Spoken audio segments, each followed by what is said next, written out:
You're listening to the ESO Network, your station for all things geek. Hello, and welcome to episode 70 of the Soul Forge podcast.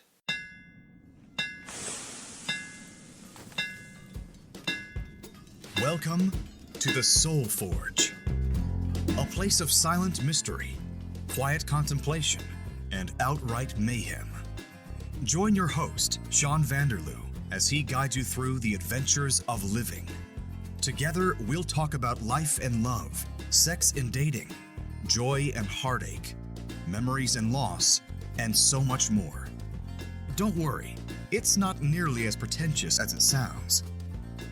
Get ready for life, the universe, and everything on the Soul Forge.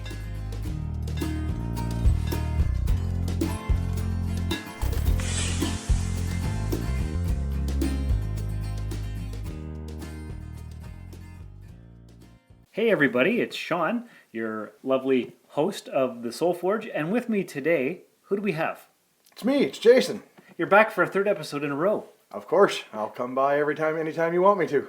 Awesome. How's it going? Going fantastic, actually. Yeah? Better than be expected with the miserable weather we've been having. It's been raining like cats and dogs. And don't you know it? I do, because I'm a mailman, and I was in it all day. Captain Damp. That could be a new kids movie. There you go. Disturbingly. Yeah, let's not go there. Yeah, No. Okay, so I'm thinking, what are we going to talk about this week? And we had all kinds of topics that we threw out there. We had avoiding confrontation. We had adult friendships. We had, what else do we have? What else were we coming up with? So many, right? And yeah, I like the avoiding confrontation part, but that just kind of would be, I think, a little too awkward. Certain situations. Well, that's right. And we've had several, I would call them heavier episodes back to back. So I thought this one should be maybe a little bit lighter, more fun. Yeah, I agree. And what I thought was adult friendships, because you and I have become friends within the last year or so. Yep. Better than that even, you've listened. As of today, you've finished listening to every single episode of Soul Forge. I am caught right up to the one we're recording right now. There you go. And what you did, though, is you listened to them in reverse order. Yes, I did. And how was that? Was that weird? Was it... well, you've never listened to podcasts before, right? Nope. Actually, the Soul Forge was my very first podcast I've ever actually listened to. The Soul Forge broke your podcast virginity. It did. It popped my podcast cherry. Nice. Okay, that made me speechless for a second. Hey, you know me better than that. I do. Yes, I shouldn't bring these things up if... I shouldn't expect them to go that way. Okay, so... and that's why we're friends, because you love my quirkiness. That is true. Quite right, sir. That's why for the third episode in a row, I'm sitting here. Exactly. Love it. Good.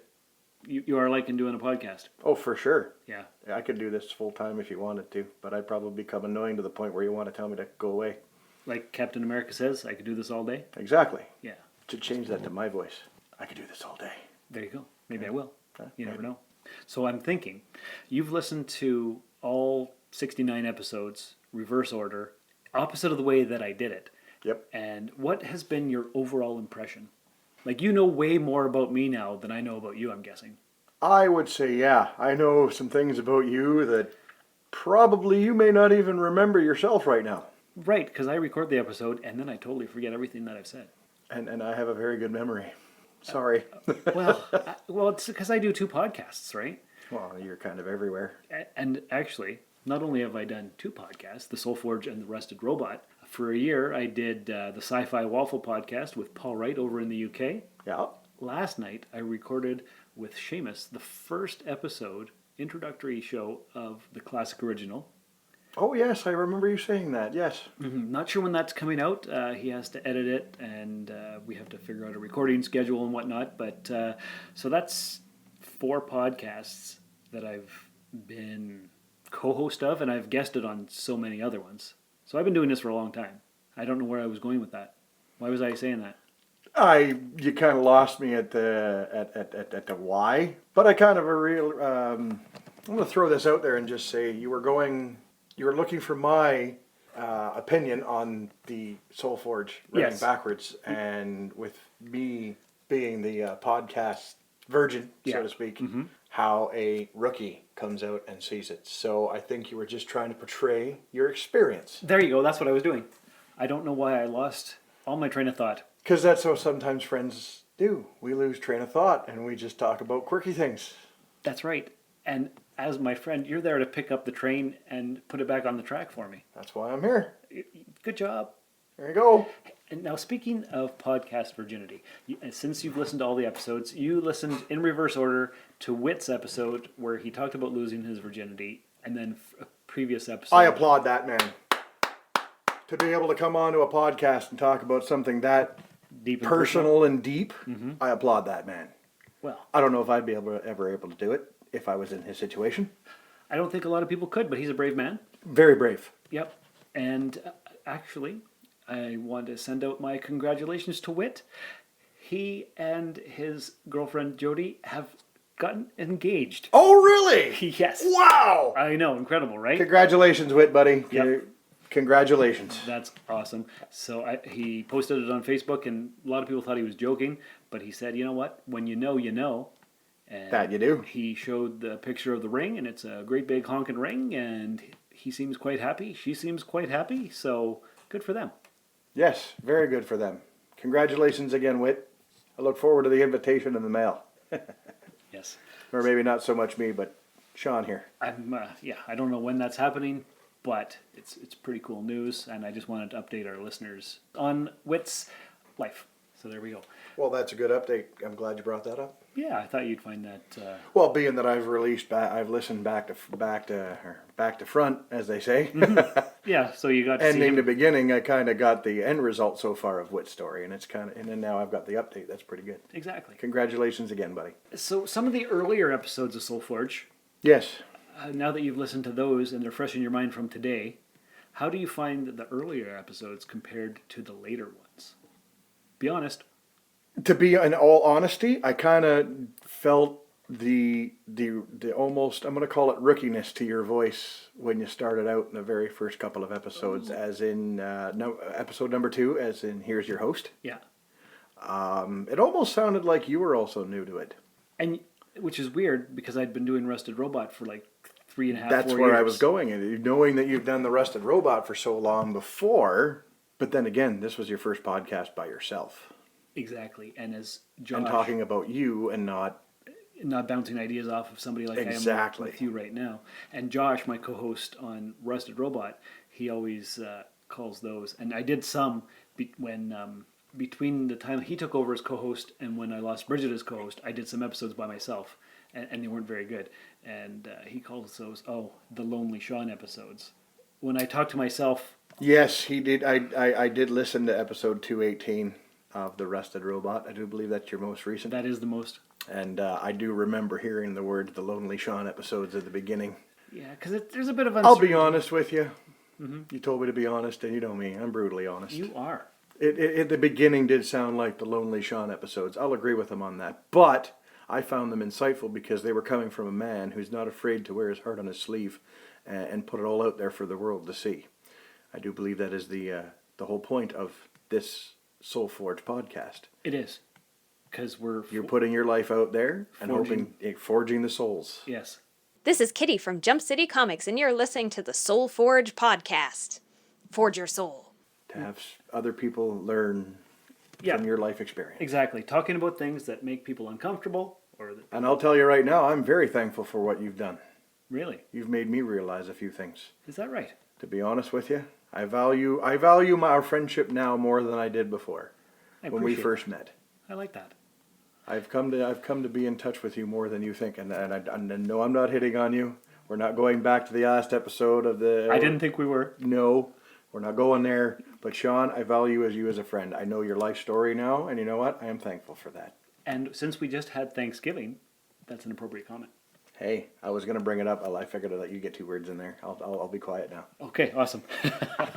All right. So yeah, this episode is supposed to be about making friendships during adulthood. Adulthood. Can't say that word. But... I don't think anybody really can say that. No. Can you picture being back 17 years old thinking, I can't wait to be an adult. Yeah, no. No, No. I can remember it, but you know what? I don't like it anymore. Right, you want to hand back the adult? I want to go card. back to being 15, 16, 17 years old, back to the day where I was the type of boy that girls' fathers didn't want to meet, as I've said before. People always say making friendships when you're an adult is hard because when you're a kid, you're in school together and you're thrown together into the mix, and you can't help but forge friendships with your classmates. And then even in college, it's still pretty easy. And then you get older and you're out in the workforce, and it's not necessarily as easy because you don't have things in common. Because when you're in college, you're taking the same classes, so that obviously means you're going for the same kind of life. Yeah, you gotta have got the same goals in life, or you have the same sort of interests in your future endeavors. Yeah, so you but can I bond. can see what you're saying when you're an adult and you're out in that world, looking to succeed in the career path that you've chosen. Yeah, because then you're working with these people. You can't really be friends with your coworkers. Because you're kind of You can, but you can't. you're in competition Exactly. for the promotion, or you've got a family, and there's no time to have a social life. And most people have the same mindset. You know what? I don't have time to be friends with the people I work with. And generally speaking, friendships in the workplace don't work, Yeah, in my personal experience. is that right? I actually work with a gentleman who I consider a really good friend. And we have agreed to keep the friendship outside of work. Because at work, him and I don't get along. At work, you don't get along. Oh, at work, him and I, we get along, like we're civil with each other, but Yeah. he'll be down my neck and I'll be at his throat, and it's just kind of it's a not nice situation if we let our emotions take away. I can totally understand that, and I have a similar story, which I will tell you right after this break from the ESO Podcast Network. We are the Metal Geeks Podcast, and on this show we have heavy metal, comic books, video games, movies, theme parks, and more. Wait. Comics? Yep, And movies? exactly. Video games? Yeah, Metal? of course. How does theme parks fit in this? It just does. All of us Metal Geeks can be found at metalgeeks.net At Metal Geeks for Twitter? Metal Geeks on Instagram. and Metal Geeks on the Facey Space. You can also find us on iTunes. Subscribe today. Metal Geeks! Going back to your story, not being friends at work, but being friends outside of work. When I worked at Home Depot, I worked there for about a year after the whole call center thing. Worst job I ever had, but that's not the point of the story. Home Depot. Home Depot. Okay, I Yeah. think I remember that from a previous episode. Yeah. Yes, and I worked closely with Yohann. I was the delivery coordinator, and he was the pro desk main guy, and he would do orders for contractors, and I would have to get them ready and stuff. Okay. And he and Johann's a good friend of yours. Yes. Yes. Okay. Yes. So I see. Okay. Yeah, and so this was maybe like 11 years ago that I met him. And so we worked together, and he would always bust my balls about how I would stack the orders and pack things together. And he's like, that's not how you do it. And for like the whole year, all he did was pretty much berate me, I guess you could say. You're supposed to be friends. Well, we but you weren't. see where I'm talking about. We met at the Home Depot. Okay. So this was the start. Okay. Yeah, Okay. and once in a while when there was downtime, we'd talk about Star Trek because we both loved it, and I couldn't believe that he liked it too, because he seemed like a gruff kind of Frenchman kind of guy, you know, with Knowing Yohann, yeah. into heavy machinery and all that stuff. Not He looks like when you first look at Yohann, he looks like the man's man kind of guy that doesn't, sit at home and watch Star Trek or anything like that. You figure he's out in the garage working on a motorcycle or something. Exactly. You wouldn't know he's a geek, but he is. So what happened during that time is I got engaged to Trish, Bishop's mom. Okay. And I showed the ring around to a lot of the coworkers, and he said to me, well, why didn't you show me? I'm like, well, I didn't think you'd care. He's like, well, of course. I'm like, oh, okay. So that happened. And then I was leaving to go work at the post office. And as I was saying goodbye to all the people, he's like, make sure you keep in touch.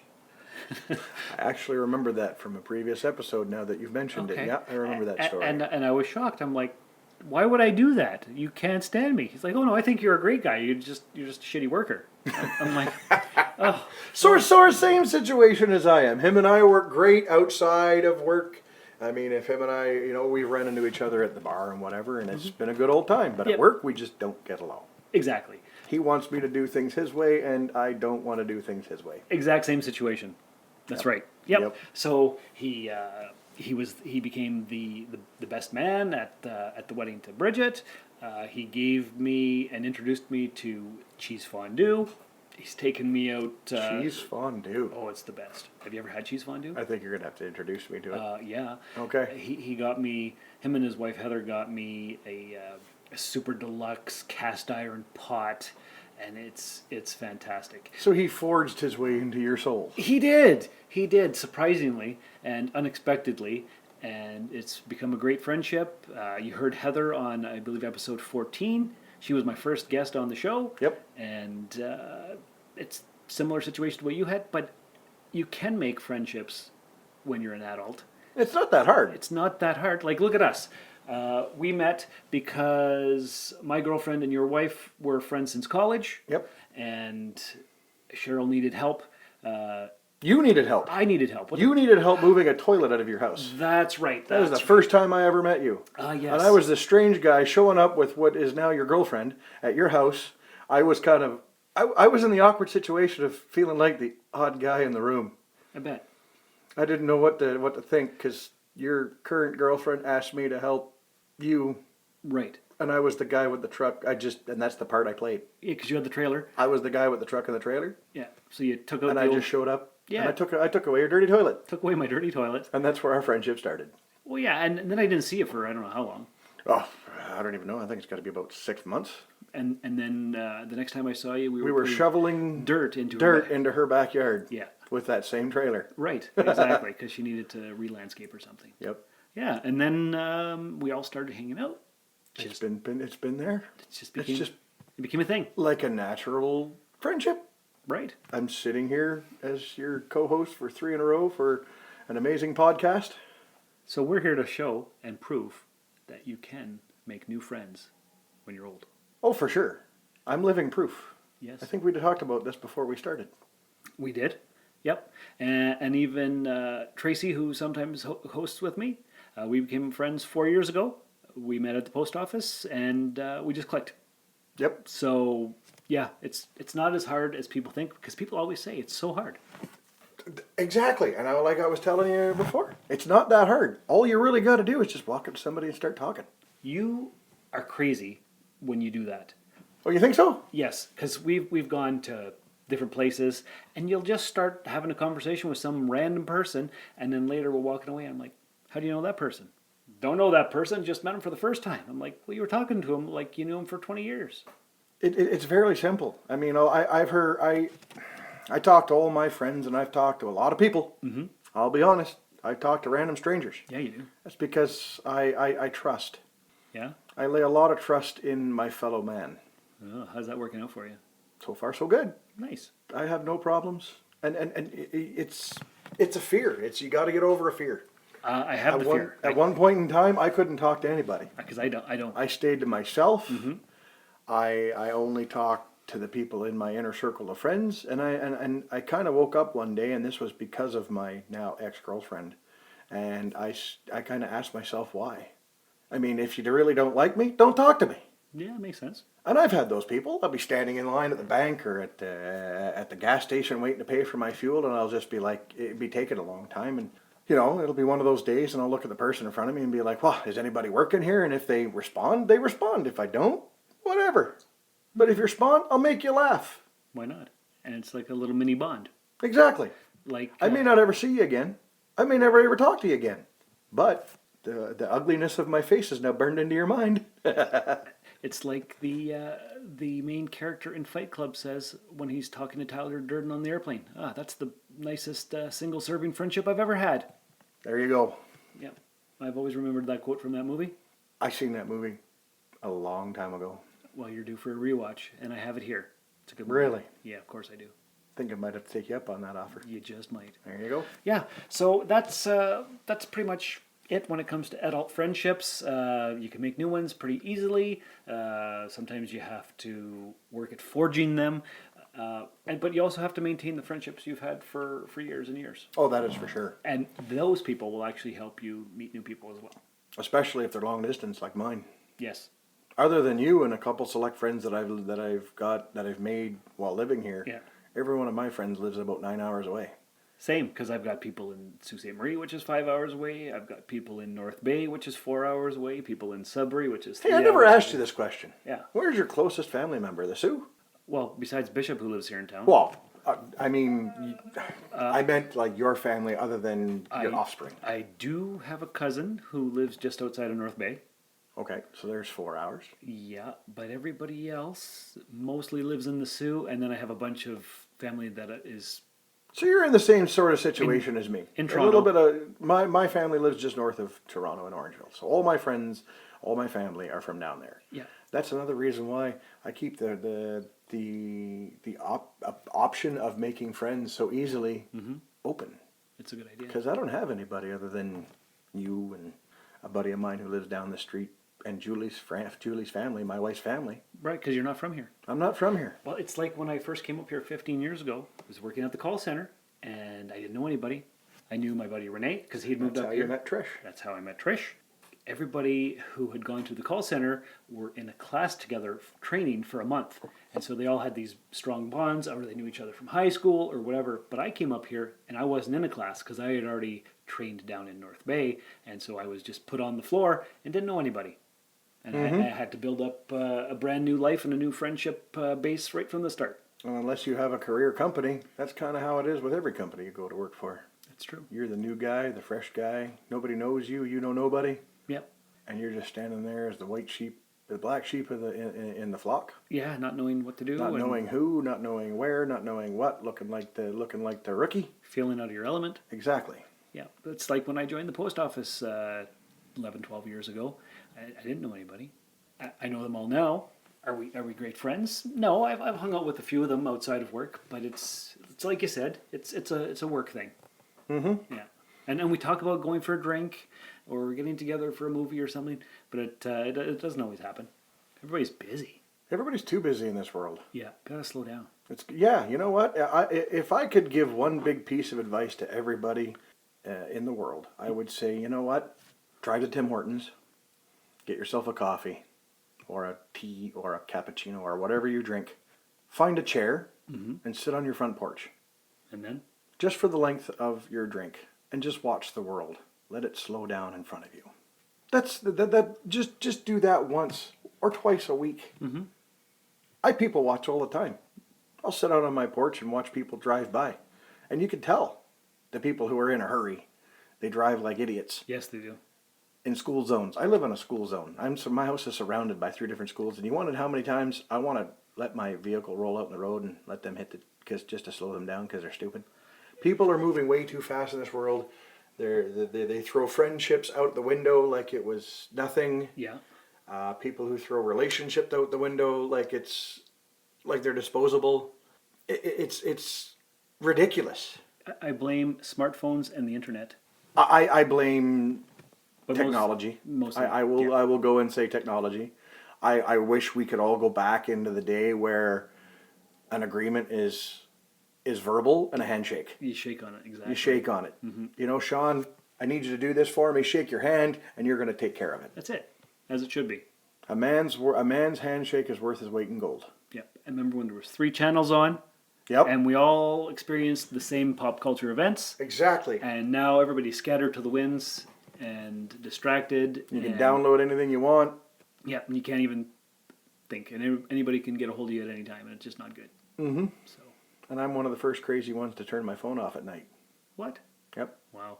Between the hours of 9, 10, depending on when I go to bed. Like you actually physically turn it off? I turn it off. I have an alarm clock. I turn it off. Okay, because I use my phone as my alarm clock, but between 10:30 and 6:40, no notifications will come through because that's it. Well, that's the way I am now because I kind of have to. Yeah, I don't have I'm a hard sleeper, and I have a pregnant wife. yeah, My alarm clock will wake her up, and oh boy, big trouble. oh I hear about it all day. So the sound that wakes me up in the morning now, the sound of crickets on my cell phone. Nice. Other than that, my ringer's off. There you go. You call me at 1 o'clock in the morning, I'm not answering it, and if I do, it ain't gonna be very pleasant. Okay. But everybody's too busy in the world. They got to sit back to the point and back to the topic. They got to sit back, take your time, get a coffee once or twice a week. Just sit back and watch the world. And get to know somebody as well. Exactly. Forge that friendship, make it deeper. Don't be afraid to talk to the guy standing in line at the Tim Hortons while you're waiting for your coffee in the morning. Or listen to 70 episodes of some dude's podcast. Yeah, exactly. Right? Hey, So many options. I got 217 episodes of The Rusted Robot to catch up on now. That's true, plus the supplemental episodes. Exactly, but I think I'm going to go from start to finish this time. Not in reverse order. No. Do it. That's, you know what, that's cool, because you can see how the Rusted Robot podcast evolved over time. Greetings, Starfighters. It's Shawn from the Rusted Robot podcast. Join me and the Rusty crew as we break down the latest geeky movie trailers, talk about TV, comics, toys, games, casting news, and all things nerdy. Find us on all your favorite podcast apps, the ESO Network, and at therustedrobot.podbean.com. The Rusted Robot Podcast, your source for geek since 2014. The Rusted Robot Podcast. Think about it. And how the format changed, and the co-hosts changed. Exactly. And all that good stuff. Exactly. So that sounds like an exciting adventure for you. It's going to be epic. It is going to be epic. And that is our episode for this week. Adult Friendships. Well, I'm glad to be your friend, Sean. I'm glad to be your friend, Jay. Thanks for coming by the Forge. Anytime you want, buddy. All right. And, guess what? Yesterday I spent the day changing the end credit themes for both podcasts. Oh, really? So it's going to be different. So our listeners should hang on and listen to that. I've updated it. I've freshened it. So that's new as of today. New as of today. Ooh. So that's exciting. I think I'm going to listen to this one. Yep, you should. And so listeners, thanks for coming by the Forge again and listen to the new end credits. Check out all our social media. Go to soulforgepodcast.com and we'll talk to you next week. And until then, remember, when it is time to go, be gone. Stop convincing yourself to stay in unwanted environments. This has been another episode of the SoulForge Podcast. Find us on Twitter at SoulForgePod or email the show via soulforgepodcast@gmail.com. SoulForge is a production of Shawn Vanderloo and Friends. You can find Shawn on Twitter and Instagram at Darth Vaderloo. Remember to visit soulforgepodcast.com for all of our social media links and share the show with everyone you know. Thanks for stopping by the Forge. We'll keep the fires lit until your next visit. This has been a broadcast of the ESO Network. Be part of the crew and help support our shows by donating to our ESO Patreon or by shopping through Amazon.com or the TeePublic store, which can all be found at www.esonetwork.com. The ESO Network, your station for all things geek.